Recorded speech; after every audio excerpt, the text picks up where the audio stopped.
আসসালামু আলাইকুম ওয়া রাহমাতুল্লাহি ওয়া বারাকাতুহু। প্রিয় দিনী ভাই ও বোনেরা, আজকে আমি আপনাদের সম্মুখে পবিত্র জুমআ, এই জুমআ সম্পর্কে কিছু আলোচনা করব ইনশাআল্লাহ। এই বিষয়বস্তু হচ্ছে এই যে আমরা সকলে মসজিদে যাই এবং মসজিদে অনেকে আগেও যায় এবং অনেকে পরেও যায়। তো আগে মসজিদে গেলে তার ফায়দা আছে না নাই এবং লাভ আছে না নাই এই বিষয়ে, এবং যখন ইমাম সাহেব খুতবা শুরু করেন সেই সময়তে আমরা কথা বলি বা বিভিন্ন ধরনের আলোচনা করি। এই সময় আমাদের করণীয় কি, আমরা কি করব অ্যাকচুয়ালি এই বিষয়ে আলোচনা করবো ইনশাআল্লাহ। আপনারা ধীরস্থির ভাবে শ্রবণ করবেন।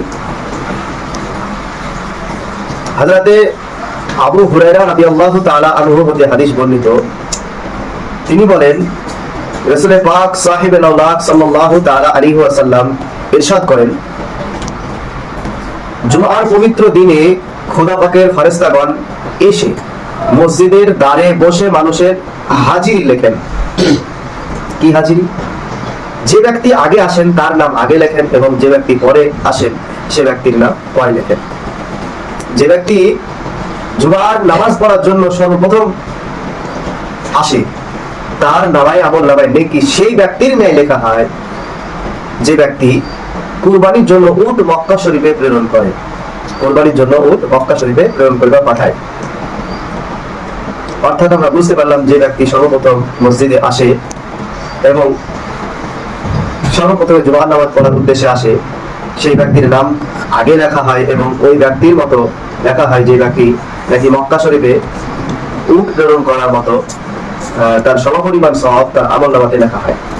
এবং দ্বিতীয় নম্বরে যে ব্যক্তি আসেন মসজিদে সেই ব্যক্তির আমলনামাতে মক্কা শরীফে গাভী প্রেরণ করার সমপরিমাণ অর্থাৎ কুরবানি করার সমপরিমাণ নেকি সেই ব্যক্তির আমলনামাতে লেখা হয়।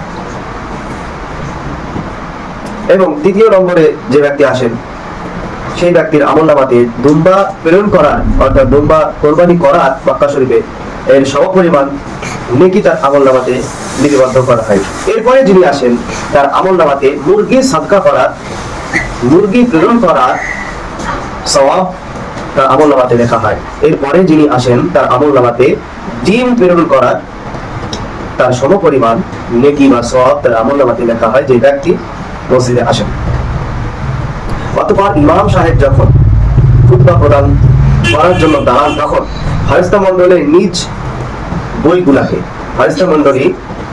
বইগুলাকে গুটিয়ে নেন এবং খুতবা শুনতে মগ্ন হয়ে পড়েন। অর্থাৎ আমরা বুঝতে পারলাম যে আমরা যদি জুমার নামাজ আগে আসি, জুমার নামাজ পড়তে আগে আসি, তাহলে ফেরেশতারা আমাদেরকে মক্কা শরীফে উট কোরবানি করার সমপরিমাণ সওয়াব দিবেন। এবং যখন খুতবা শুরু হয় ইমাম সাহেব যখন শুরু করেন সেই সময়তে আমাদেরকে মনোযোগ সহকারে খুতবায় মগ্ন হতে হবে, খুতবা শুনতে হবে। এই হাদিসটি লিপিবদ্ধ করা আছে মুসলিম শরীফ প্রথম খণ্ড পৃষ্ঠা নাম্বার 282 এবং বুখারী শরীফ প্রথম খণ্ড পৃষ্ঠা নাম্বার 127।